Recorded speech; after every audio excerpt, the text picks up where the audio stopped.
तो आज हम लोग इंडियन फ्रीडम स्ट्रगल के बारे में पढ़ने वाले हैं, जो कि मॉडर्न हिस्ट्री का पार्ट है। इसमें कुछ कुछ ऐसे important points before going for Indian freedom struggle हम लोग स्टार्ट करेंगे। जैसे कि वहाबी मूवमेंट जो था basically Punjab plus north west India के फ्रंट में चला। ये इंस्पायर हुआ था, Wahhabi movement inspired by Muhammad ibn al ई वहाबी के से इंस्पायर्ड है। इसका जो मेन एम था रिवाइवल ऑफ इस्लाम, यानी दारुल हरब से दारुल इस्लाम की ओर जाना है। दारुल हरब मतलब नॉन मुस्लिम और दारुल इस्लाम मतलब मुस्लिम, यानी if somebody is going from दारुल हरब टू दारुल Islam, that is revival of Islam according to Wahhabi. India में स्टार्ट किया गया सैयद अहमद बरेलवी के द्वारा, जो कि संत साव वलीउल्लाह का उससे बहुत इंस्पायर्ड था। बट फाइनली इंडिया में इसको लॉर्ड एल्गिन ने सप्रेस कर दिया, रोक दिया। लॉर्ड लिटन के बारे में एक छोटी सी जानकारी ये है कि लॉर्ड लिटन वो बंदा था जिसने मैक्सिमम एज जो थी इंडियंस की, जो 21 साल हुआ करती थी ICS क्लियर करने के लिए, वो घटा करके 19 साल कर दी थी, ताकि कोई भी इंडियंस इसमें पार्टिसिपेट ना कर पाए, और कर भी ले तो सिलेक्शन ना हो पाए, मतलब इस तरीके कुछ। लॉर्ड डफरिन के बारे में बात कर लेते हैं भाई। लॉर्ड डफरिन का टाइम पीरियड 1884 से 1888 तक था। इसका टाइम में 1885 में इंडियन नेशनल कांग्रेस बनेगी। और statement about Congress first meeting इसने कहा था, कांग्रेस की फर्स्ट मीटिंग हुई थी, लॉर्ड डफरिन ने कहा था कि भाई ये कांग्रेस बहुत ही माइक्रोस्कोपिक माइनॉरिटी है, क्योंकि 72 लोग ही थे, तो उसको लगा भाई छोटी सी माइनॉरिटी क्या बना रखा है। लॉर्ड डफरिन ने जो कांग्रेस का जो कंसेप्ट किया था ना, उसका मेन एम था कि सारे के सारे ज़मींदारों को, जो पैसे वाले लोग हैं, ज़मींदार पैसे वाले लोग ही हुआ करते थे, उनको इकट्ठा करो और एक ऐसी पार्टी बनाओ जिसको हम कंट्रोल कर सकें, और ताकि 1857 जैसा कोई रिवोल्ट वापस ना हो। और इसकी जिम्मेदारी डफरिन ने एवं ह्यूम को दी। 1887 में इलाहाबाद यूनिवर्सिटी ओपन हुई थी डफरिन के टाइम पे ही, जो कि थर्ड ओल्डेस्ट एक तरीके से हम कह सकते हैं यूनिवर्सिटी है आफ्टर कैलकाटा एंड मद्रास। 1885 में लेडी डफरिन बनाया गया, गर्ल्स वेलफेयर बनाया गया लड़कियों के उत्थान के लिए। तो ये सब इंपॉर्टेंट काम हुए हैं लॉर्ड डफरिन के टाइम पर मेन काम इसने कर दिया कांग्रेस का बनाना। Phase of Indian freedom struggle की अगर हम बात करें, बेसिकली 4 फेज़ में इंडियन फ्रीडम स्ट्रगल खत्म हुआ है। पहला फेज़ 1885 से लेकर के 1905 तक का बंगाल डिवीज़न, जिसको मॉडरेट फेज़ भी कहते हैं।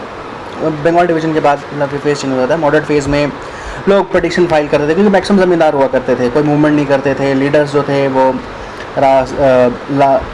दादा भाई नौरोजी जैसे लीडर्स हुआ करते थे, सारे बड़े ज़मींदार हुआ करते थे। तो डिमांड्स ब्रिटिश के अंदर रह करके लोग लेना चाहते थे, भाई ब्रिटिशर्स अपने अंडर सरकार हम चलाएंगे और वो रिपोर्ट आपको करेंगे, ऐसा सीन था। ये थे मॉडरेट फेज़ के लोग।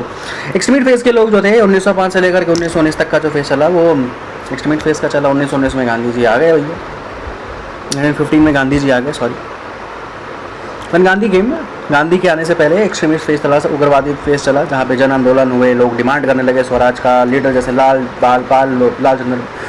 लाजपत राय, बाल गंगाधर तिलक, बिपिन चंद्र पाल जैसे लोग थे। 1915 से 1942 तक वैज़विनो गांधी एरा है, और 1942 से 1947 still independence we can say towards freedom हम थे। कोई मूवमेंट नहीं हुआ, बट सर्टेन सर्कमस्टांसेस थे जिसकी वजह से हमें आज़ादी मिली।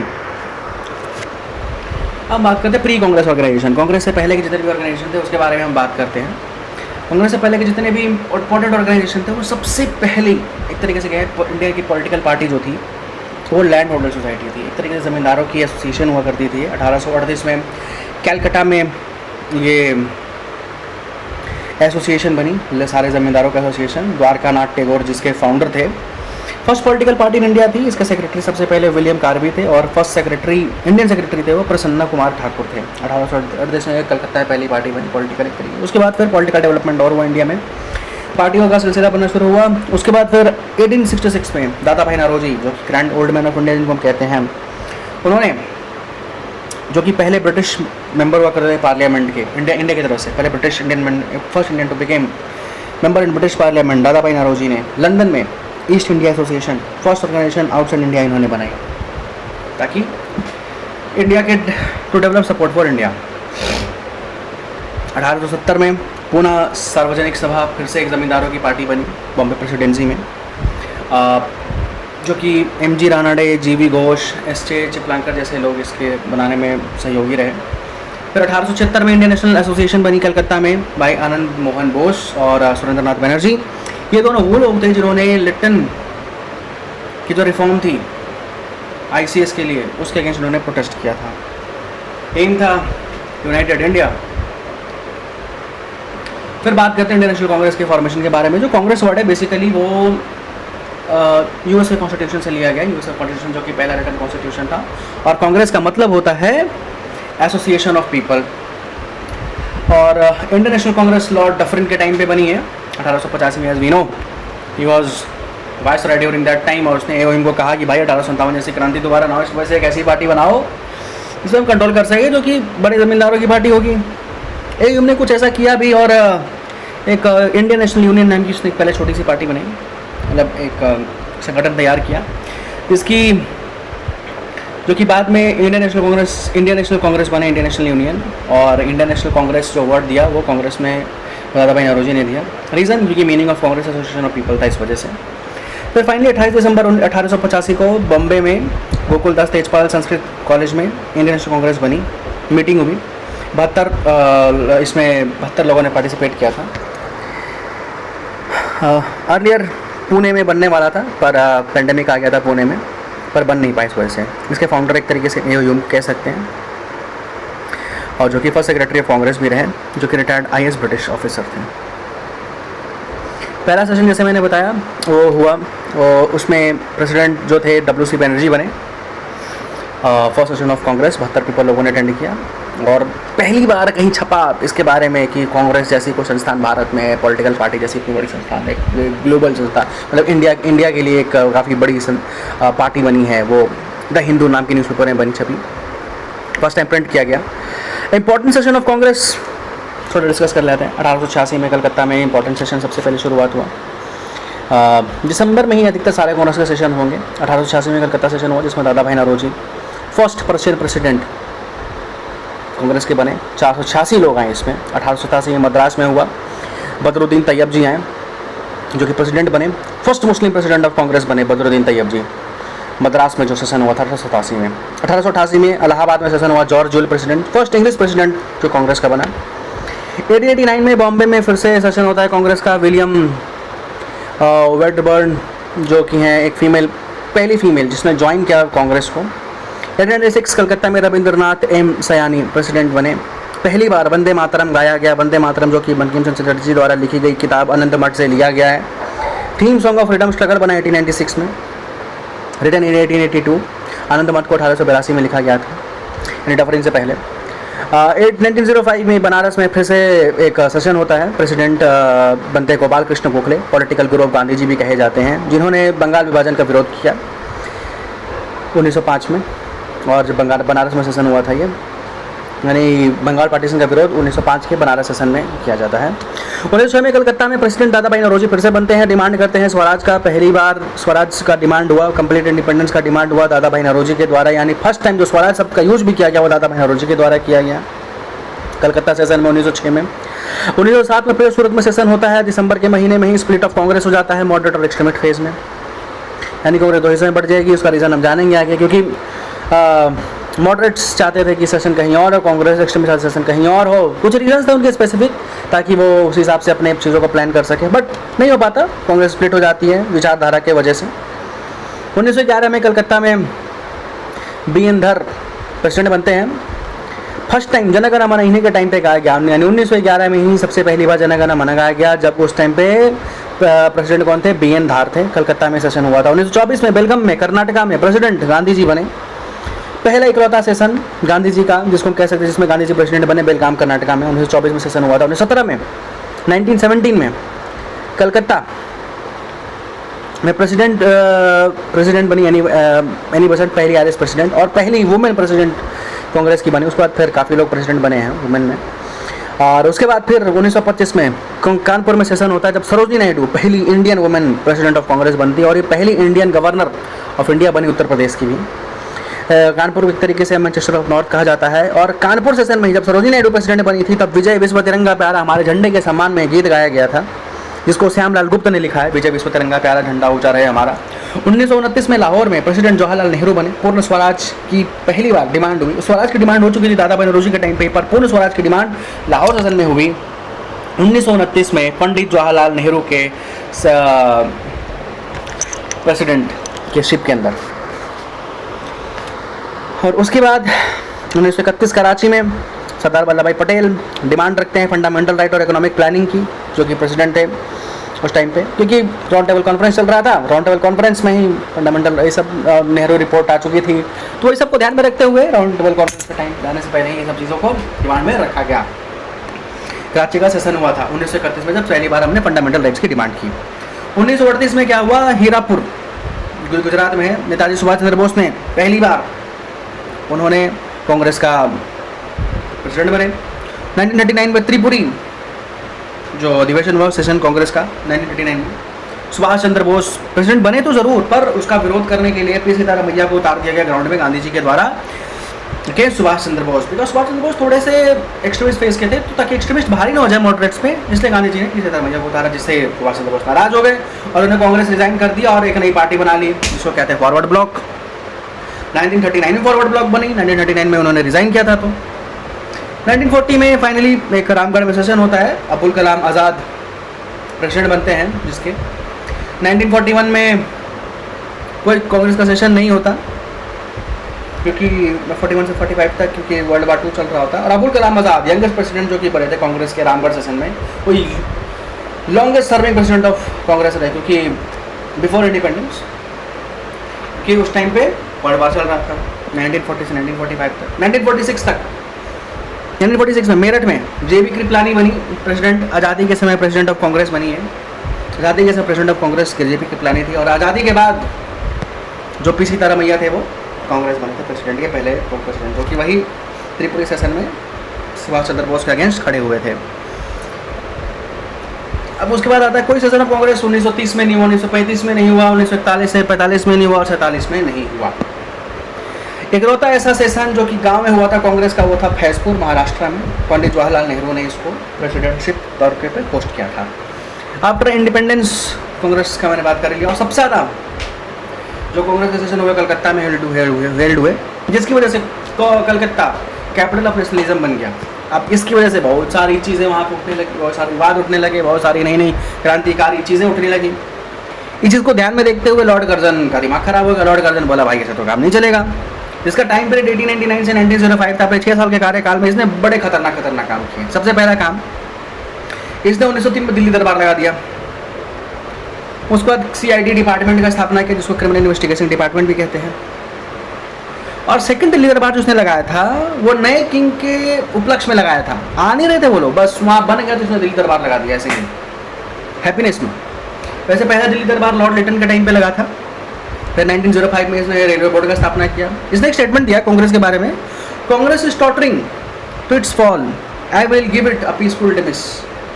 इसने कहा कि कांग्रेस ऑलरेडी मरने की स्थिति पे है, मैं कांग्रेस को जल्दी ही डिमिनिश कर दूंगा, ख़त्म कर दूंगा। पार्टीशन ऑफ बंगाल इसने मेन काम करवाया।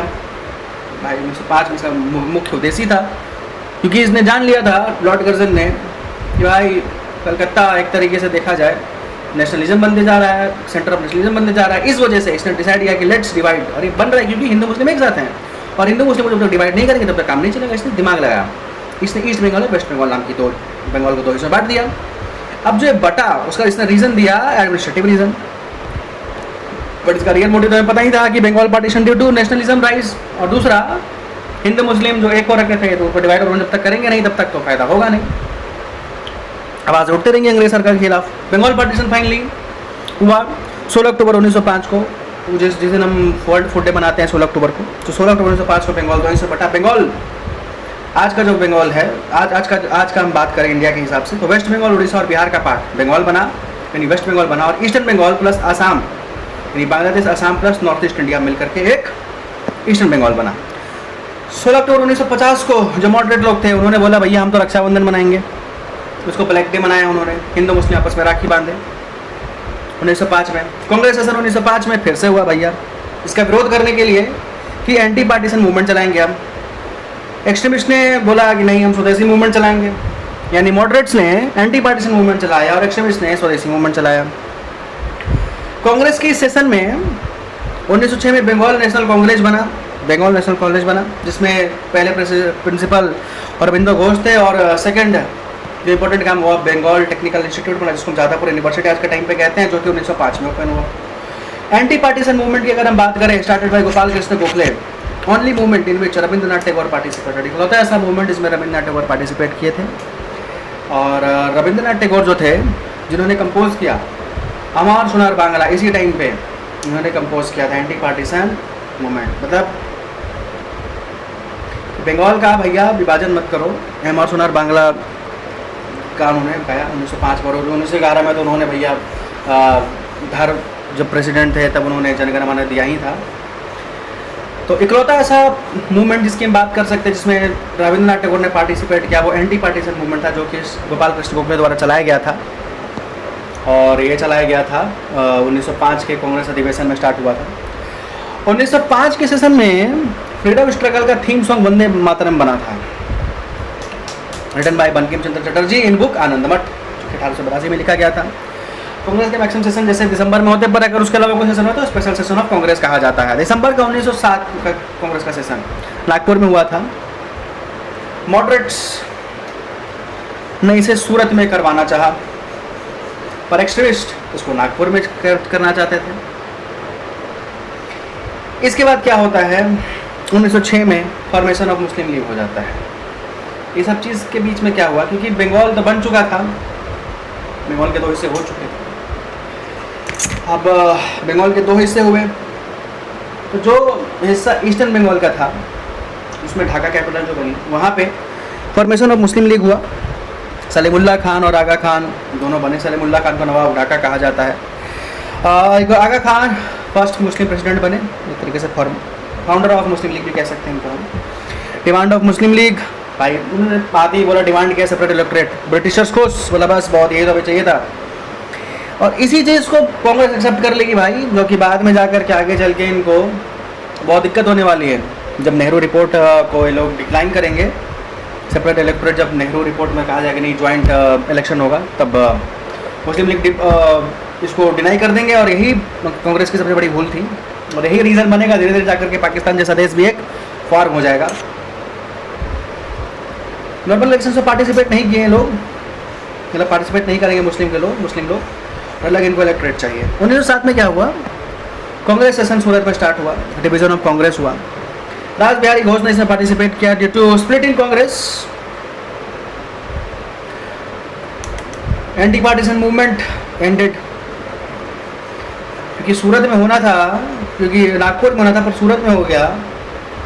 मॉडरेट्स गुस्सा हो गए, एक्सट्रीमिस्ट गुस्सा हो गए, लाल बाल पाल बोले ना हम ऐसे नहीं चलेगा। मॉडरेट्स बोले ऐसे कैसे नहीं। बाकी मॉडरेट्स जीत गए वैसे करा करके, पर कांग्रेस में मतभेद आ गया इसके बाद। और उसके बाद एंटी पार्टीशन मूवमेंट ख़त्म कर दी गई, क्योंकि कांग्रेस में स्प्लिट हो गया था। 1907 में एक्सट्रीमिस्ट को वायलेंस करने का आरोप में कांग्रेस ने निकाल दिया गया।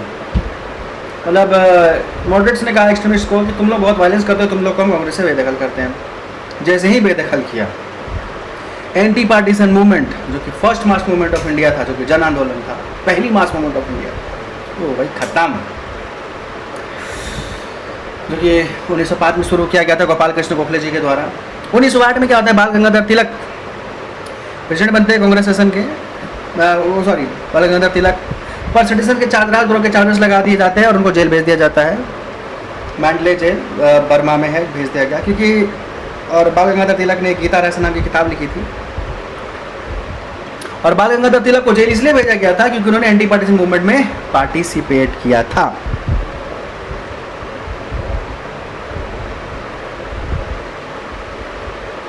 अगर हम बात कर लें, गोपाल कृष्ण गोखले ने चलाया, पर बाल गंगाधर तिलक ने पार्टिसिपेट किया, इसलिए उनको जेल भेज दिया गया।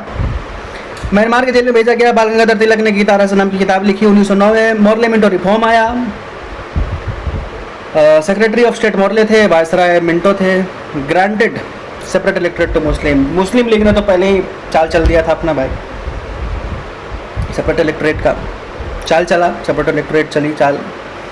अंग्रेज खुश, लॉर्ड मिंटो ने बोला अप्रूव्ड, इसलिए उसको कम्युनलिज्म इन इंडिया कहा जाता है, father of communalism in India. India's participation in governance in viceroy executive council, बस इसने बोला हाँ ठीक है, अब इंडियंस भी वायसराय के एग्जीक्यूटिव काउंसिल में पार्टिसिपेट कर सकते हैं। इस वजह से पहले इंडियन जिन्होंने वायसराय काउंसिल में पार्टिसिपेट किया वो थे सत्येंद्रनाथ सिन्हा। 6 मई 1910 को King George V became new king of Britain, नए किंग बने ब्रिटेन के King George V। First king की इंडिया आएंगे और थर्ड दिल्ली दरबार लगेगा। During this time Lord Hardinge 1910-1916 तक वो वायसराय था, यानी लॉर्ड हार्डिंग का टाइम आ चुका था 1910 से 1916 तक। लॉर्ड हार्डिंग के टाइम पे ही थर्ड दिल्ली दरबार लगती है, ठीक है। अब आते हैं जॉर्ज V आते हैं 1911 में आते हैं, 12 दिसंबर 1911 को दिल्ली में आते हैं ये, और इनके आने की खुशी में गेटवे ऑफ इंडिया बनाया गया, और जो कि डिज़ाइन किया गया था जॉर्ज विटल्ट के द्वारा। जॉर्ज V स्वागत से बड़े खुश हुए। उन्होंने बोला दिल्ली को हम कैपिटल घोषित करते हैं और पार्टीशन ऑफ बंगाल को हम खत्म करते हैं, मैं खुश हूँ। दिल्ली का मॉडर्न आर्किटेक्चर अगर हम बात करें जो बनाया गया अभी के टाइम पे जो भी हमारे पास है, वो मैक्सिमम एडविन लुटियंस और हर्बर्ट ब्रेकर के द्वारा तैयार हुआ, और दिल्ली फाइनली 1931 से बनकर के तैयार हुई थी। इसमें गांधी जी पहले व्यक्ति होंगे जो जाएंगे वायसराय के हाउस में और मीटिंग करेंगे, गांधी इम्पैक्ट होगा, तब जाकर के गांधी जी जाएंगे सेकंड राउंड टेबल कॉन्फ्रेंस में भी, ये भी बात करेंगे आगे हम।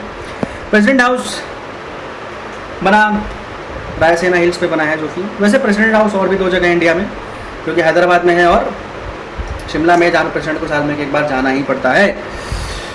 ये सब एडवर्ड लुटियन और हर्बर्ट बेकर ने ही बनाया। इंडिया गेट पर वर्ल्ड वार 1 के मारे गए सब इंडियन सोल्जर्स के नाम लिखे गए। North and south block Herbert baker ने खास करके अलग से बनाया। Parliament house Connaught place design by Robert Russell, Connaught place को रॉबर्ट रसल ने बनाया था। अब बात करते हैं वर्ल्ड वार 1 की, एक तरीके से छोटा सा समरी है कि वर्ल्ड वार 1 हुआ क्या था, क्योंकि ऑस्ट्रिया की जो प्रिंस थी ना, ऑस्ट्रिया का प्रिंस था, उसकी वाइफ को मार दिया गया था गोली सर्बिया के द्वारा। अब ऑस्ट्रिया ने सर्बिया पे कर दिया, सर्बिया मारा गया कि नहीं पता नहीं, पर ऑस्ट्रिया ने मारा कि सर्बिया के लोगों ने मारा और उस पर दावा बोल दिया। सर्बिया को सपोर्ट मिला रशिया का, सर्बिया की तरफ से Russia, Britain, France, Italy, USA सब मिल करके लड़े सर्बिया की तरफ से, और जर्मनी, हंगरी और टर्की जो कि ऑस्ट्रिया का सपोर्ट कर रहे थे उनको हरा दिया गया। अब जैसे ही हराया गया, क्योंकि और टर्की जो था जहाँ पे खलीफा का राज हुआ करता था, वो लोग सब हार चुके थे ब्रिटेन की तरफ से, तो अब आने वाले टाइम में खलीफा पे भी अब दिक्कत होने वाली है। इसी बीच एक थियोसॉफिकल नाम की सोसाइटी है जिसमें एक मेंबर थी एनी बेसेंट, जो कि इंडिया भी आती है। इंडिया आई वो 1882 में इंडिया आती है वो, क्योंकि 1875 में थियोसॉफिकल सोसाइटी का एस्टैब्लिशमेंट हो गया था, जिसका मुख्य उद्देश्य था कि स्पिरिचुअल नॉलेज स्प्रेड करना, यूनिटी सभी रिलीजन मिलाना। उसी के उपलक्ष्य में वो इंडिया आती हैं। वो एक तरीके से आयरिश महिला थी। 1882 में वो इंडिया आई और एडर नाम का एक जगह है मद्रास में, उन्होंने अपना हेडक्वार्टर स्टैब्लिश किया, थियोसॉफिकल सोसाइटी का हेडक्वार्टर स्टैब्लिश किया। वैसे तो थियोसॉफिकल सोसाइटी जो बेसिकली बनी थी वो न्यूयॉर्क में बनी थी, founded in 1875 in New York, but India में जो एस्टैब्लिश हुई हेडक्वार्टर इसका वो 1882 में अडायर मद्रास में एस्टैब्लिश हुआ। वर्ल्ड वार 1 के टाइम पे जैसे हमने डिस्कस कर लिया था अभी, ये सब चीज़ें को हो चुका था। अब फाइनली क्या होता है, होम रूल मूवमेंट जो कि बड़ा सक्सेसफुल मूवमेंट रहा था आयरलैंड में। वहाँ पे क्या हुआ था कि ब्रिटिश के अंदर मतलब सेल्फ रूल मिल गया था आपको, भैया अपना आप ब्रिटिश के अंदर रह करके रूल कर सकते हो। उसी से इंस्पायर होकर के होम रूल मूवमेंट जो आयरलैंड में चला था, इन्होंने यहाँ पे चला दिया।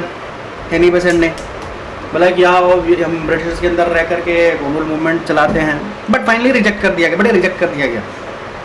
ये home rule movement was rejected by बाल गंगाधर तिलक। उसके बाद एनी बेसेंट 1914 में पॉलिटिक्स में ही थी। उसके बाद क्या होता है, क्योंकि और एक इम्पोर्टेंट बात है, होम रूल मूवमेंट का रिजेक्ट करने के लिए इसी समय पे गांधी जी को केसरी हिंद की उपाधि दी जाती है। बट एनीवेज मूविंग फॉरवर्ड 1916 में लखनऊ में कांग्रेस सेशन होता है, प्रेसिडेंट बनती हैं अंबिका चरण मजूमदार। इन्होंने क्या किया, इस टाइम पे जब अंबिका चरण मजूमदार प्रेसिडेंट बनी थी लखनऊ सेशन में 1916 में, कांग्रेस 1907 में अलग हो चुकी है।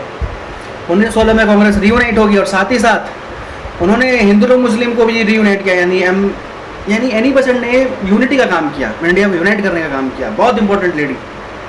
और उन्होंने क्या किया, 1916 में लखनऊ पैक्ट साइन करवाया बाल गंगाधर तिलक और मुस्लिम लीग के बीच में। यानी लखनऊ पैक्ट 1916 में जो साइन हुआ है बाल गंगाधर तिलक और मुस्लिम लीग की तरफ से मोहम्मद अली जिन्ना के बीच में साइन हुआ कि भैया हिंदू मुस्लिम एक साथ रहेंगे, अब साथ साथ रहेंगे भाई सब लोग। एक इम्पॉर्टेंट नोट ये है कि बीच रोल जो कि इंडियन अनरेस्ट नाम का बुक है, बाल गंगाधर तिलक को इनके लिए रिस्पॉन्सिबल ठहराया गया और इनके ऊपर मान हानि का केस डाल करके इनको फिर जेल भेज दिया गया भैया। पर 1 अगस्त 1920 को बाल गंगाधर तिलक की मृत्यु हो जाती है और इन्हीं की मृत्यु को सम्मान देने के लिए बाद में गांधी जी नॉन कॉपरेशन मूवमेंट भी चलाते हैं। इसी दिन 1 अगस्त 1920 को नॉन कॉपरेशन मूवमेंट चलेगा अभी आगे चलकर। फिर 1919 में गवर्नमेंट ऑफ इंडिया एक्ट आ जाता है। गवर्नमेंट ऑफ इंडिया एक्ट आता है। अब गवर्नमेंट ऑफ इंडिया एक्ट आया तो मोंटेगू जो थे वो सेक्रेटरी ऑफ स्टेट थे, क्लेम्सफोर्ड वाइसरॉय ऑफ इंडिया थे। बाई कैमरल का स्टार्टिंग होता है, बाई काउंसिल ऑफ स्टेट बनती है और काउंसिल ऑफ लेजिस्लेटिव असेंबली बनती है, जो कि आज के टाइम पर लोकसभा जैसे समझ सकते हैं हम। अब बाई कैमरल का स्टार्टिंग हो गया मोंटेग क्लेम्सफोर्ड रिफॉर्म में 1919 में। डायरकी सिस्टम स्टार्ट हुआ इंडिया में। उसके बाद क्या आता है, गांधी एरा स्टार्ट हो जाता है। गांधी एरा साउथ अफ्रीका से गांधी जी अपना परचम लहरा के आए रहते सत्याग्रह का, और जिसमें ट्रुथ और नॉन वायलेंस का उन्होंने मेन उद्देश्य रखा था। रिटर्न आते हैं इंडिया में 9 अगस्त 1915 को आते हैं, क्योंकि 9 अगस्त को आते हैं गांधी जी, इसलिए उस दिन एनआरआई डे मनाते हैं। और गांधी जी, गोपाल कृष्ण गोखले को ही गांधी जी का एक तरीके से हम कह सकते हैं गुरु माना जाता है, पॉलिटिकल गुरु माना जाता है।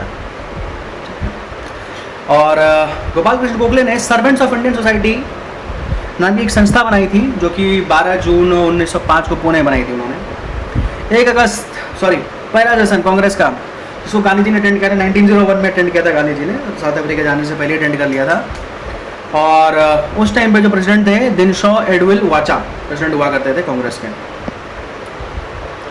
Gandhi ji did not participate in home rule movement, क्योंकि मैंने पहले बोला Gandhi ji home rule movement जो कि अनिवासी द्वारा चलाया गया था, जिसमें गांधी जी ने पार्टिसिपेट नहीं किया, जिस वजह से गांधी जी को केसरी हिंद की उपाधि दी गई। उसके बाद गांधी जी ने कुछ इंपॉर्टेंट चीज़ें देखी इंडिया में, बोला इंडिया को यूनाइट करना पड़ेगा। उन्होंने बोला मूवमेंट्स करते हैं। तो गांधी जी की पहली मूवमेंट्स स्टार्ट हुई 1900 चंपारण सत्याग्रह से 1917 में। धड़ाधड़ गांधी जी ने 3 मूवमेंट की 1917 से 1918 में। 17 में स्टार्ट की उन्होंने 3 कटिया सिस्टम के अगेंस्ट चंपारण में इंडिगो कल्टीवेशन को लेकर के, जहाँ पे मैंडेटेड था कि आपको 3/20 पार्ट में आपको इंडिगो कल्टीवेशन करना है। पर जनवरी के केमिकल्स इंडिगो बनने लगा, जो कि सस्ता पड़ने लगा। अब जिसको से ब्रिटिशर्स को लॉस होने लगा। ब्रिटिशर्स ने लॉस को रिकवर करने के लिए भैया पैसे वसूले ज़्यादा शुरू कर दिए, जिस बात से एक लोकल लीडर हुआ करते थे राजकुमार शुक्ला जी, वो गए गांधी जी के पास। गांधी जी को बोले कि गांधी जी देखिए बात ऐसी ऐसी है कि 3 कटिया प्रणाली चल रही है और हमारे पास पैसे हैं नहीं और ब्रिटिशर ज़्यादा पैसा वसूल रहे। गांधी जी आए, राजेंद्र प्रसाद और JB कृपलानी से मिले, और उन्होंने नारायण जैसे लोग भी थे उस टाइम पे जो गांधी जी के सपोर्ट में आए थे। और उन लोगों ने मिल करके फिर गांधी जी को बोला कि ठीक है भैया लड़ते हैं। लड़े गांधी जी, सब लड़े, 3 कटिया प्रणाली खत्म हो गई, गांधी जी जीत गए। चंपारण सत्याग्रह पहली पॉलिटिकल मूवमेंट गांधी जी की इंडिया में थी। Already it was not all over India, all India mass movement, it was small movement. Champaran satyagraha से रिलेटेड बुक नील दर्पण है, जो कि रिटन बाय दीनबंधु मित्रा है, यानी इन बंगाली। नील दर्पण दीनबंधु मित्रा इन बंगाली। फिर अहमदाबाद में गांधी जी ने फिर से दावा बोल दिया भाई। क्यों बोला भाई? क्योंकि वहाँ पे समस्या ये थी कि साबरमती आश्रम के अहमदाबाद मिल में क्या हुआ, जो प्लेग और फेमाइन दोनों आ रखा था। मिल के जो ऑनर थे प्लेग बोनस पहले दिया करते थे, अब पर प्लेग खत्म हो गए तो बोनस खत्म कर दिया। पर क्योंकि वर्ल्ड वार 2 के बाद इन्फ्लेशन बहुत बढ़ गया था, तो मजदूर थे वो बोल रहे थे भैया सैलरी में हमें बोनस दो, मान नहीं रहे थे। गांधी जी आए, हंगर स्ट्राइक कर दिया। गांधी जी का पहला हंगर स्ट्राइक अहमदाबाद मिल मूवमेंट में हुआ, 1917 में हुआ। मूवमेंट बहुत लंबा चला था, 17 से 18 तक चला था। बट फाइनली जब गांधी जी हंगर स्ट्राइक पे बैठे, मिल मजदूरों को मानना, मिल मालिकों को मानना पड़ा और उन्होंने 35% सैलरी में हाइक दे दी। गांधी जी फिर जीत गए। गांधी जी को फिर एक समस्या दिख गई 1918 में। लगातार खेड़ा सत्याग्रह उन्होंने कर दिया गुजरात में 2 कर दिया, अहमदाबाद में और खेड़ा। क्योंकि कारण था फेमाइन, पेजेंट्स को वहाँ पे पैसे थे नहीं टैक्स पे करने के लिए, पर उसे जबरदस्ती टैक्स पे कराया जा रहा था। और टैक्स पे करने का कारण ये था, अंग्रेजों ने नियम लगा रखा था कि अगर 1/4 से भी कम तुम्हारी प्रोडक्शन हुई तो तुम्हें कोई टैक्स में छूट नहीं मिलेगी। भैया फेमाइन रखा है कि 1/4 से ज़्यादा उत्पादन कहाँ हो पाएगा। फिर भी दे पेड। लोकल लीडर्स इस टाइम पे जो खेड़ा सत्याग्रह में लोकल लीडर थे मोहनलाल पांड्या थे, जिसके बाद में गांधी जी ने ज्वाइन किया और सरदार वल्लभ भाई पटेल भी ज्वाइन किए खेड़ा सत्याग्रह में। लास्ट में रिजल्ट हुआ, जितने भी छोटे फार्मर्स हैं उसको टैक्स एग्जम्प्ट कर दिया। गांधी जी के 3 धड़ाधड़ लगातार जीत हुए, गांधी जी बड़े फेमस हो गए, ऑल ओवर इंडिया फेमस हो गए। उसके बाद क्या हुआ, 1918 में जैसे वर्ल्ड वार ख़त्म हुआ तो गांधी जी आए थे। गांधी जी की बातचीत हो रखी थी ब्रिटिशर्स के थ्रू कि भैया तुम लोग सब ये सब चीज़ खत्म करोगे, तुम्हारी हम सपोर्ट कर रहे हैं, तुम भी हमारी सपोर्ट करोगे, हमें डोमिनियन स्टेट दोगे। पर ब्रिटिशर्स बोले नहीं करेंगे हम। अब ब्रिटिशर्स ने क्यों एक डिमांड न कर सके उनसे किसी भी चीज़ के लिए, उन्होंने रॉलेट एक्ट पास कर दिया। अब रॉलेट एक्ट जो 1919 में उन्होंने पास किया, उसमें ये था कि after arrest nobody will be, you cannot go to court नहीं जा सकते हो, पुलिस फाइनल डिसीजन लेगी। इसके बाद गांधी जी ने एक स्टेटमेंट दिया रॉलेट एक्ट को लेकर के। रॉलेट एक्ट को कहा, Rowlatt act is nothing but supervision of suppression of habeas corpus. भाई बंदी प्रत्यक्षीकरण का बड़ा वो हो रहा है भाई, दुर्चार हो रहा है। गांधी जी ने इसके विरोध में एंटी रॉलेट सत्याग्रह स्टार्ट कर दिया 1919 में, और पहला ऑल इंडिया सत्याग्रह बाय गांधी जी। उससे पहले बंग भंगा हुआ था जिसमें रविंद्रनाथ टैगोर ने पार्टिसिपेट किया था, पर उसके बाद गांधी जी के द्वारा पहला था एंटी रॉलेट सत्याग्रह 1919 में। इसमें क्या हुआ, 10 ड्यूरिंग रॉलेट सत्याग्रह बहुत अनोखी दुर्घटना हो जाती है। पंजाब में 10 अप्रैल 1919 को अमृतसर में 2 लोकल लीडर्स जो कि एंटी रॉलेट सत्याग्रह का विरोध कर रहे थे, सत्यपाल जी और सैफुद्दीन किचलू जी, दोनों अरेस्ट कर लिए जाते हैं, जिसके विरोध में कर्फ्यू। उसके बाद लोग आता है भाई को छुड़ाना अपने नेता को। 11 अप्रैल को कर्फ्यू लगने के बाद सब जो गवर्नर ऑफ पंजाब होता है, जो कि जमैका लॉर्ड है, वो ऑर्डर देता है कि भाई ये सब कर्फ्यू लगाओ। पर 13 अप्रैल 1919 को जब सभी लोग इसका विरोध जता रहे होते हैं अपने सैफुद्दीन किचलू और सत्यपाल जी को छुड़ाने के लिए, तब आर डियर क्या करता है, बैसाखी वाले दिन, जलिया वाले दिन, अप्रैल 13, 1919 को 1650 राउंड फायर करके काफ़ी सारे लोगों को मार दिया।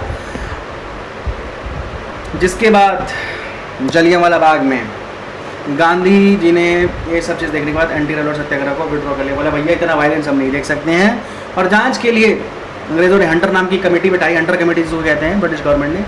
1920 में कमेटी बैठी, रिपोर्ट दी उन्होंने। 1919 में कांड हुआ, 1920 में उन्होंने रिपोर्ट दी कि भाई हम जो है ऑफिशियल विटनेस, उन्होंने कहा कि बस 349 लोग मरे हैं, जिसको गांधी जी ने कहा ऑफिशियल वाइट वॉश है भाई ये तो। बाद में इस घटना से दुखी होकर रविंद्रनाथ टैगोर जी को जो नाइटहुड का उपाधि मिला गया था रिटर्न कर दिया उन्होंने, और गांधी जी ने केसरी हिंद की उपाधि रिटर्न कर दी। कांग्रेस ने भी एक इंक्वायरी कमेटी बिठाई लेड बाई मोतीलाल नेहरू, जिन्होंने रिपोर्ट दिया बाद में। इसी बीच में खिलाफत मूवमेंट, क्योंकि वर्ल्ड वार 1 भी खत्म हो गया था, वर्ल्ड वार 1918 में 1910 चल रहा था। टर्की हार चुका था क्योंकि वो ऑस्ट्रिया की तरफ से लड़ रहा था, और सर्बिया की तरफ से क्योंकि ब्रिटेन लड़ रहा था, तो जीत गया था। तो उन्होंने बोला कि भैया टर्की क्योंकि तुम हार चुके हो, जो तुम्हारे यहाँ पे जो खलीफा है जो कि हेड ऑफ इस्लाम है, जो कि आखिरी एक तरीके से कह सकते हेड ऑफ इस्लाम था, अबुल मजीद II, ये अब खलीफा का पोस्ट नहीं रहेगा, खलीफा का पोस्ट खत्म। और फ्रांस और इंग्लैंड ने बोला कि भाई ऐसी बात है कि अब कोई खलीफा नहीं रहेगा, और जितने जो खलीफा का एरिया है वो डिवाइड होगा, अदर पार्ट्स में टूटेगा। अब मुस्लिम्स थे इंडिया के, वो नाराज़ हो गए, भाई खलीफा सबसे सर्वोच्च पद होता है इस्लाम का। उन्होंने बोला नहीं, हम सपोर्ट में, हम ब्रिटिश के अगेंस्ट में हैं। अब इस बात का फ़ायदा गांधी जी को समझ में आया कि भाई अगर वो हमारे साथ आ जाते हैं तो काम तो बन जाएगा, थोड़ा सा हमें हिंदू मुस्लिम यूनिटी मिल जाएगी। और यही 1920 का वो टाइम था जब गांधी जी और मतलब हिंदू मुस्लिम सब एक साथ आए और उन्होंने अंग्रेज़ों का भरपूर विरोध किया। तो 1920 में गांधी जी ने नॉन कॉपरेशन मूवमेंट लॉन्च किया था। बट उससे पहले क्या हुआ, ट्रीटी ऑफ सर्वे साइन हुआ फ्रांस में, जब साइन हुआ टर्की का एरिया रिडिफाइन होगा और खलीफा का पोस्ट एंड होगा। 1920 में साइन हो चुका था। बट आर्मी का जो कमांडर था ना, वो बोलता था कि नहीं, और वहाँ के जो लोग थे वो बोलते थे कि नहीं यार ऐसे नहीं चलेगा, हमें बिल्कुल नया रिजीम चाहिए, नया गवर्नमेंट चाहिए, हमें ये सब राजा वाजा से आज़ादी चाहिए।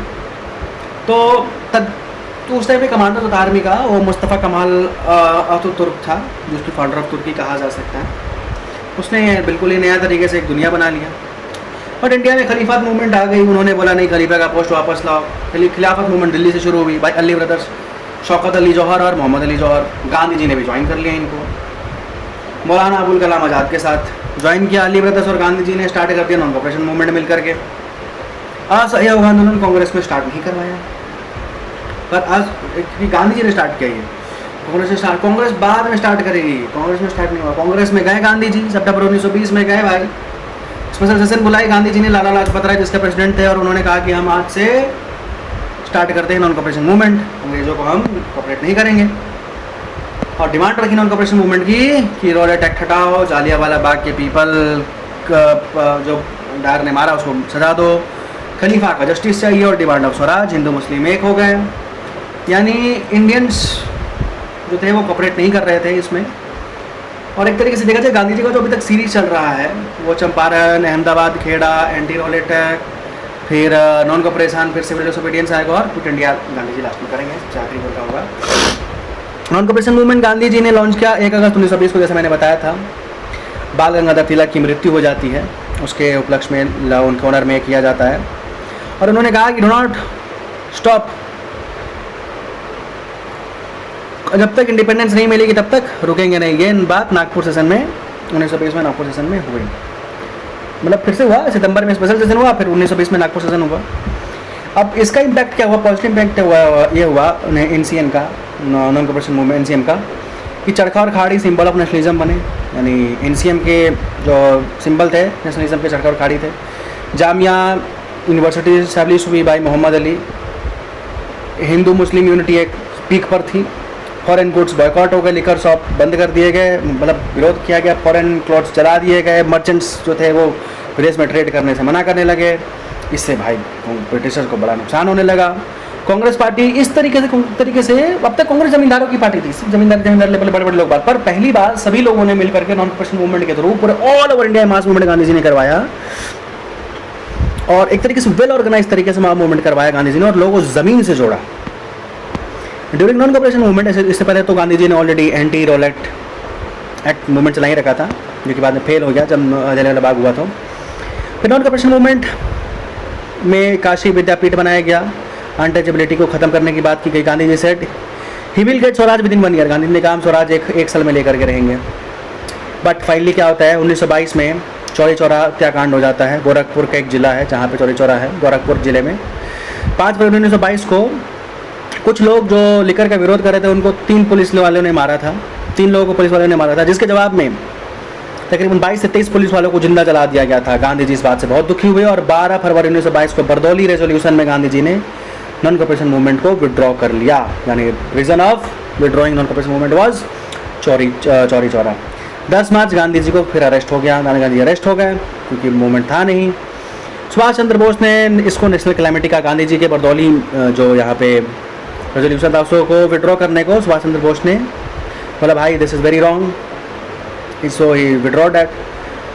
और ये बात नेचुरल कैलेमिटी का इसको विड्रॉ करने को, दिस मूवमेंट को, ये बात उन्होंने अपनी ऑटोबायोग्राफी इंडियन पिलग्रिम, यानी सुभाष चंद्र बोस की ऑटोबायोग्राफी है वो इंडियन पिलग्रिम है। सिग्निफिकेंस ऑफ NCM क्या है भाई, first well organise mass movement in India है ये। हिंदू मुस्लिम यूनिटी की बात हुई है, एट पीक पे थी। अब कांग्रेस में कुछ लोग ऐसे थे जो कि कोई चेंज नहीं चाहते थे और कुछ लोग थे जो बहुत सारे चेंजेस चाहते थे। वो चेंज नहीं चाहते थे, वो उसमें थे वल्लभ भाई पटेल, सी राजगोपालाचारी, राजेंद्र प्रसाद, बड़े शांति किस्म के लोग थे, वो चेंजेस नहीं चाहते थे। बट जो चेंज चाहते थे वो चित्तरंजन दास, मोतीलाल नेहरू और लाला लाजपत राय। वो चाहते थे कि भाई इलेक्शन फाइट करें और हम चेंजेस करें, रूल्स में चेंज करें, सरकार के नियमों बदल, उनका सपोज तो करें हम। बट दिसंबर 1922 में कांग्रेस प्रेसिडेंट में हुआ, गया में हुआ, जहाँ पे चित्तरंजन दास चीफ प्रेसिडेंट बने। कांग्रेस काउंसिल में एंट्री करने के लिए, काउंसिल में एंट्री करेंगे तभी तो रूल्स में बदलाव कर पाएंगे, अपोज कर पाएंगे। नहीं बोला नहीं, इलेक्शंस में पार्टिसिपेट नहीं करेंगे, फाइनली डिनाई हो गया। प्रो चेंजर्स ने बोला भैया ये तो गलत हो गया, अब हमारे साथ कांग्रेस एक तरीके से फिर अलग हो गई। 1907 में अलग हुई, 1916 में जुड़ी, फिर 1923 में कांग्रेस अलग हो गई। मतलब मॉडरेट और एक्सट्रीमिस्ट्स के बीच में लड़ाई चलती रही। अब क्या हुआ, प्रो चेंजर्स ने बोला हम स्वराज पार्टी बनाएंगे, स्वराज पार्टी। स्वराज पार्टी के जो संस्थापक थे मोतीलाल नेहरू थे, सेक्रेटरी वही बने, पर प्रेसिडेंट जो थे इसके CR दास थे, चित्तरंजन दास थे। इस स्वराज पार्टी को कांग्रेस खिलाफत स्वराज पार्टी भी कहा गया। और 1923 में Congress participated, council election participate किया और इसमें काफ़ी सारी सीटें जीते वो लोग। और इसी में विट्ठल भाई पटेल और सुभाष चंद्र बोस जैसे बड़े इंपॉर्टेंट लीडर्स भी स्वराज पार्टी को ज्वाइन किए थे। विट्ठल भाई पटेल जो थे वो इस वाले में, इस मूवमेंट में विट्ठल भाई पटेल बड़े इंपॉर्टेंट रोल प्ले किए और वो फर्स्ट इंडियन स्पीकर बने before independence. Vithalbhai Patel first Indian speaker before independence. Political group Subhash Chandra Bose, Chittaranjan Das थे, डैड इन 1925, चित्तरंजन दास जी मर गए। इन सुभाष चंद्र बोस के पॉलिटिकल गुरु चित्तरंजन दास जी थे, और लाला लाजपत राय जो थे वो किसके तरीके से आइडल थे, भगत सिंह के। हिंदुस्तान रिपब्लिक एसोसिएशन 1924 में था बना। कई और सारी पार्टियां बन रही थी, जिसमें हिंदुस्तान रिपब्लिक एसोसिएशन बनी, जिसमें राम प्रसाद बिस्मिल, चंद्रशेखर आज़ाद, असफाकुल्ला खान, सत्यनारायण सिन्हा, ये सभी लोग थे। सिवाय चंद्रशेखर आज़ाद के बाकी सारे लोग जो काराकोरी हत्याकांड जैसे फेमस कांड किया इन्होंने, जो हिंदुस्तान रिपब्लिक एसोसिएशन से जुड़े हुए लोग थे, काराकोरी खजाना लूटा रेलवे स्टेशन पर जा करके, सिर्फ चंद्रशेखर आज़ाद बच करके भागे, बाकी सब पकड़े गए, सभी को फांसी चढ़ा दी गई। फिर उसके बाद आता है, क्योंकि काफ़ी सारी चीज़ों को बदलाव हो रहा था, अब नया रोल तो लाना था, 1919 का 1929 का टाइम आ रहा था, 10 साल होने वाले थे, नया एक लॉ पास करना था। इनमें सीमन कमीशन इंडिया आती है, पर इसका विरोध बहुत होने लगता है, क्योंकि सारे के सारे वाइट मैन थे, कोई भी इंडियन नहीं था। गो सीमन का नारा लगने लगता है। इसमें एक इंपॉर्टेंट मेंबर था सिलीमन टेटली, जो कि बाद में ब्रिटेन का PM भी बना। सीमन कमीशन 1927 में ब्रिटेन में बनी, पर भारत में 1928 में आई। इसका मेन काम था 1919 का रिव्यू करना, एक्ट का रिव्यू करना, और 1929 के रिफॉर्म के लिए माना। पर सीमन गो बैक के नारे और क्विट इंडिया नारे लगने लगे। और सीमन गो बैक का नारा, क्विट इंडिया का नारा पहली बार किसी ने कहा तो यूसुफ मार्शले ने कहा था। प्रोटेस्ट अगेंस्ट सीमन कमीशन 3 फरवरी को बॉम्बे में फ्लैग डे के तौर पे, ब्लैक फ्लैग डे के तौर पे मनाया गया, और लाहौर में प्रोटेस्ट हुआ इसका। लाहौर में भाई अक्टूबर 1928 में प्रोटेस्ट हुआ, जिसमें लाला लाजपत राय जो कि हीरो थे भगत सिंह के, उनका भी भाई इंजर्ड हो गए लाठीचार्ज में। पुलिस ने लाठीचार्ज जो करवाया था स्कॉट के थ्रू, स्कॉट जो कि बंदा था जिसने लाठीचार्ज का ऑर्डर दिया था, उसमें घायल हो गए अपने लाला लाजपत राय जी, और 18 नवंबर 1928 को उनकी देहांत हो गई। इस बात से बहुत दुखी होते हैं भगत सिंह जी। बाद में वो डिसाइड करते कि स्कॉट को तो मारेंगे, पर वो मार नहीं पाते हैं, स्कॉट बच जाता है। We will see later on. बाद में हिंदुस्तान सोशलिस्ट रिपब्लिकन एसोसिएशन बनती है, हिंदुस्तान सोशलिस्ट रिपब्लिकन एसोसिएशन बनती है 1928 में। दिल्ली में बनती है ये एसोसिएशन। चंद्रशेखर आज़ाद, भगत सिंह, सुखदेव, राजगुरु और एक्सट्रीमिस्ट लीडर जुड़ते हैं इसके साथ। पर क्योंकि ये पार्टी ने 2 बड़े इंपॉर्टेंट काम किए। पहला, Lahore controversy case, conspiracy case. क्या कि उन्होंने सेंट्रल असेंबली में जा करके बम गिरा दिया, धमाका कर दिया। लाहौर कॉन्स्पिरेसी केस, इसमें क्या किया उन्होंने, धमाका नहीं, उसमें क्या किया, जे सॉन्डर्स को मार दिया। 1928 में ऑलरेडी लाला लाजपत राय मर चुके थे, उसका बदला लेने के लिए एक तरीके से कह सकते हैं स्कॉट को मारने के चक्कर में इन्होंने जे सॉन्डर्स को मार दिया, और इसीलिए इन तीनों को फांसी होती है। राजगुरु, भगत सिंह, सुखदेव को फांसी हो जाती है 23 मार्च 1931 को, जब गांधी जी इरविन पैक्ट में इस चीज़ को एक्सेप्ट नहीं करते हैं, मतलब लॉर्ड इरविन नहीं मानता है और गांधी जी भी इस पर साइन नहीं करते हैं before going to second round table conference. Bhagat Singh ने इनकलाब जिंदाबाद का नारा दिया था इसी टाइम पे।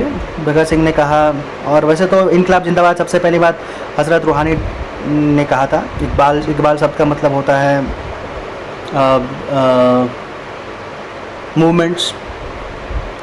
भगत सिंह ने और भी कई सारे ग्रुप्स में ज्वाइन कर रखा था, जैसे पंजाब जो बनाया था स्पेशली उन्होंने, पंजाब नवजीवन सभा ग्रुप, और उन्होंने एक पैम्पलेट पे पब्लिश किया था जिसका वाई आई एम एथिस्ट करके। और जो सेकंड इंपॉर्टेंट कांड, पहला तो लाहौर कॉन्स्पिरेसी केस किया जिसमें सॉन्डर्स को ही मार दिया। सेकंड फेमस कांड किया इन्होंने सेंट्रल लेजिस्लेटिव असेंबली कांड इन्होंने किया, जो कि 1929 को था। 8 अप्रैल 1929 को किया। सेंट्रल लेजिस्लेटिव बम छोड़ दिया ये बताने के लिए, स्मोक बम, कि भैया सरकार सो रही है। और उस टाइम उन्होंने बम छोड़ा जब उस समय वहाँ पर पब्लिक सेफ्टी बिल और ट्रेड डिस्प्यूट बिल पर चल रहा था। पर भगत सिंह अकेले नहीं थे इस समय, उनके साथ भगत सिंह और बटुकेश्वर दास दोनों ने मिलकर के कांड किया था। 1928 में ऑल पार्टी कॉन्फ्रेंस बुलाई जाती है, अपॉइंटेड बाय मोतीलाल नेहरू। वो इसलिए बुलाई जाती है क्योंकि सीमन कमीशन को भगा दिया गया था, इंडियंस काम करने नहीं दे रहे थे, सीमन कमीशन कुछ कर नहीं पाई, चली गई। तो अंग्रेज़ों ने बोला कि भाई देखो ऐसा है, तुम लोग खुद से ही मेरे को बताओ, तुम लोग चला करके दिखा दो, तुम लोगों में अगर है समझ है दम तो बना कर दिखाओ एक कानून, हमको तो बना नहीं दे रहे हो। तो मोतीलाल नेहरू ने इसको ठान लिया कि भाई मैं बनाऊंगा। उन्होंने नेहरू कमेटी बनाई, भाई मोतीलाल नेहरू के अंडर नेहरू कमेटी बनी। बोला कि हम ब्रिटिशर्स के सामने एक लॉ पास करेंगे, हमें क्या क्या डिमांड्स हैं, उन्होंने डिमांड्स लिखे।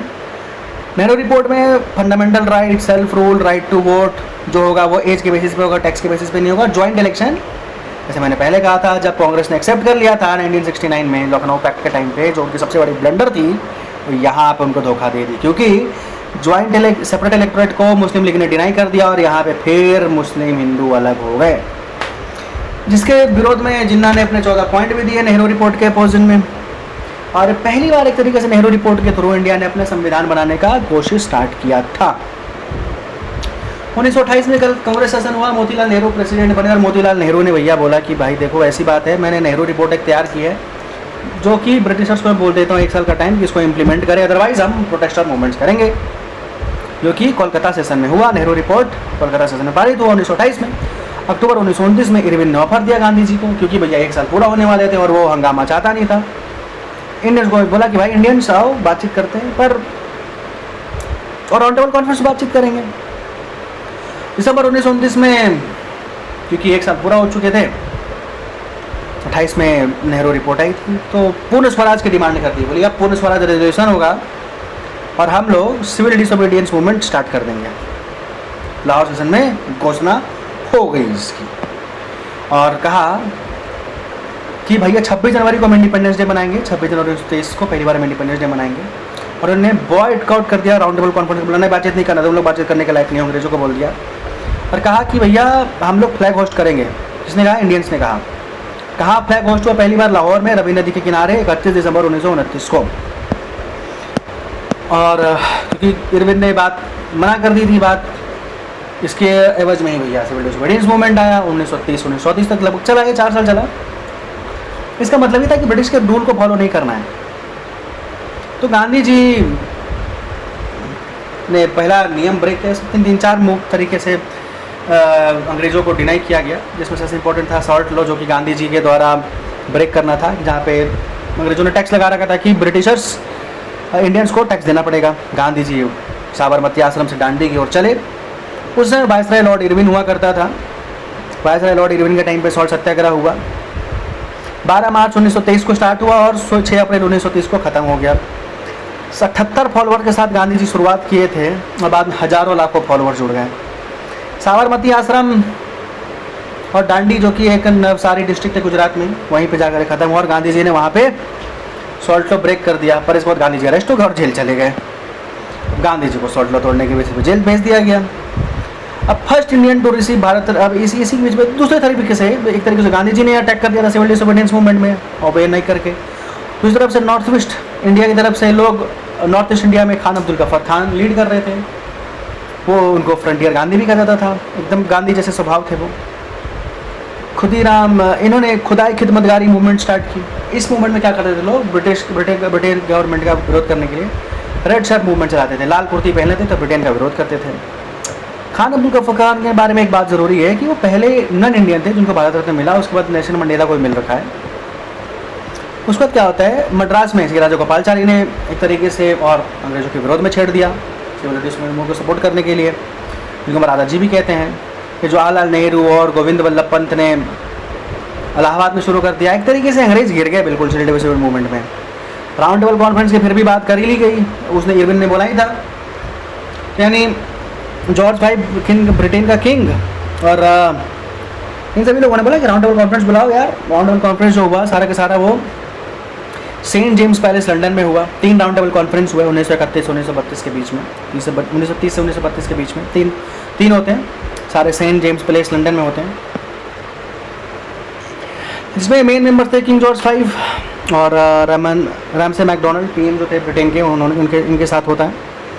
फर्स्ट राउंड टेबल कॉन्फ्रेंस में कांग्रेस बोलती है बॉयकॉट, वी डोंट सपोर्ट, क्योंकि 1931 में जो सरदार वल्लभ भाई पटेल के अंदर जो सेशन होता है कांग्रेस का, उसमें राउंड टेबल कॉन्फ्रेंस का बॉयकॉट किया जाता है, क्योंकि कांग्रेस मानती नहीं है, कांग्रेस की सारी बातों को, नेहरू रिपोर्ट को माना नहीं जाता है। तो वो फर्स्ट राउंड टेबल कॉन्फ्रेंस का कोई रिजल्ट निकलता नहीं है, क्योंकि लोग ज्वाइन नहीं करते, कांग्रेस आती ही नहीं है, तो मेन पार्टी ही नहीं है, तो कैसे होगा। फिर सेकेंड राउंड टेबल कॉन्फ्रेंस आता है, कांग्रेस का होना मैंडेटरी था इस बार। तो इससे पहले कुछ होता तो इरविन ने बोला भाई देखो गांधी जी, बात ऐसी है, मेरा टर्म होने वाला है ख़त्म, आओ हम एक जाते आते बढ़िया सा दोस्ती निभा करें, ख़त्म करें। गांधी बोले ठीक है। दोनों के बीच मीटिंग हेल्ड हुई 1931 तक दिल्ली बिल्कुल बन करके तैयार हो गई थी। वैसे भी जॉर्ज V ने बोल ही दिया था कि दिल्ली भाई नई कैपिटल बनेगी। उसी में वायसराय हाउस, जो कि आज करने में प्रेसिडेंट हाउस ऑफ इंडिया है, पहली बार वहाँ पे कोई मीटिंग हेल्ड हुई और जिसमें कोई पहला इंडियन मीटिंग हेल्ड करने का, और गांधी जी गए और गांधी इम्पैक्ट साइन हुई, जिसमें गांधी जी ने अग्री हो गए। गांधी जी ने वैसे 11 पॉइंट दिया था अपना मनवाने के लिए, पर गांधी जी कुछ बात पे अग्री हुए। बोला कि ठीक है, मैं अभी सिविल डिविजन में सस्पेंड कर देता हूँ और सेकेंड राउंड टेबल कॉन्फ्रेंस में चलूँगा।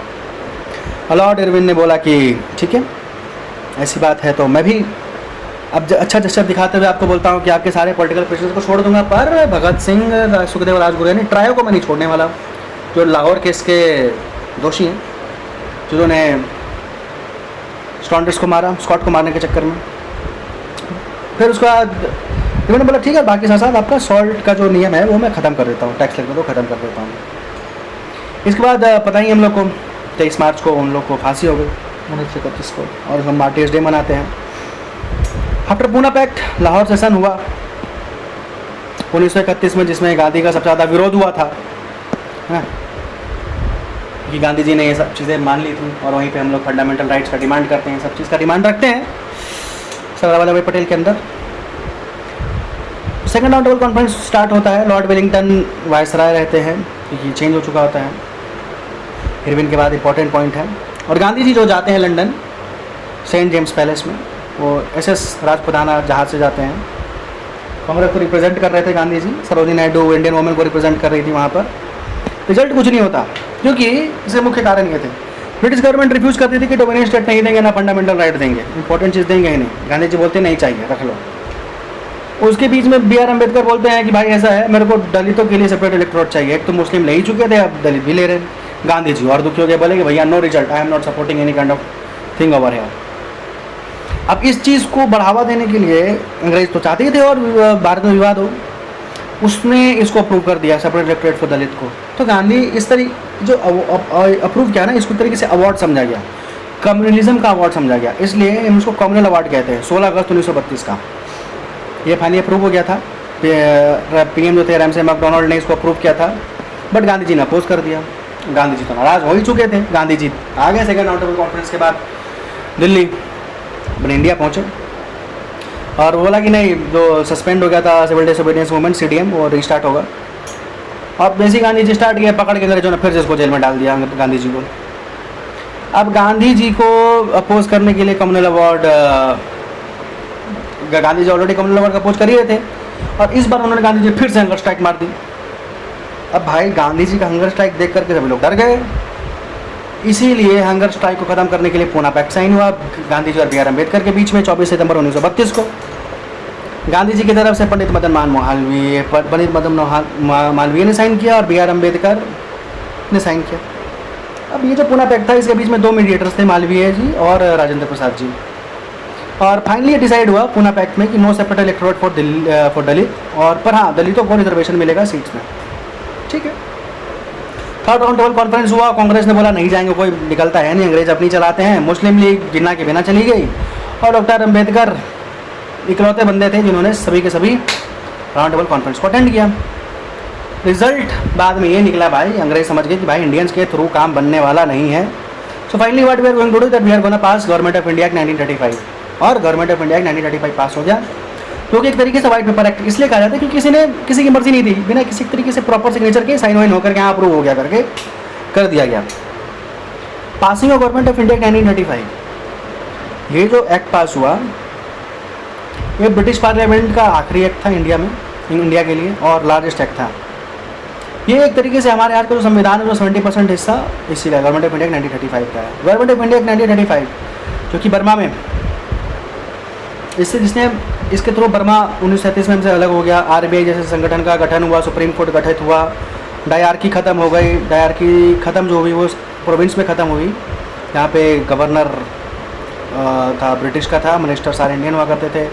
डायरकी सेंटर में वापस लागू हो गई, और उसके बाद क्या हुआ, ऑल इंडिया फेडरेशन, मतलब जितने भी प्रोविंस थे उनको इकट्ठा करने के लिए ऑल इंडिया फेडरेशन की बात हुई इसी गवर्नमेंट ऑफ इंडिया एक्ट में। 1937 में फाइनली इलेक्शन होते हैं। कैसे इलेक्शन का टाइम आता है, कांग्रेस मैक्सिमम सीटें जीत जाती है, पर 2-3 जगह पर नहीं जीत पाती। जैसे जो इंपॉर्टेंट थे, पंजाब में यूनियनिस्ट पार्टी जीतती है, और बंगाल में कृषक प्रजा पार्टी जीतती है, पर मुस्लिम लीग एक भी पार्टी नहीं सीट नहीं जीत पाती। इसके बाद मुस्लिमों को लगता है कि भाई ये तो गड़बड़ हो गया हमारे साथ। इसी समय मोहम्मद अली जिन्ना आते बोलते कि भाई ऐसा है, हम टू नेशन थ्योरी प्रपोज करते हैं। rest of the things we will discuss it on later part, second part. Thank you.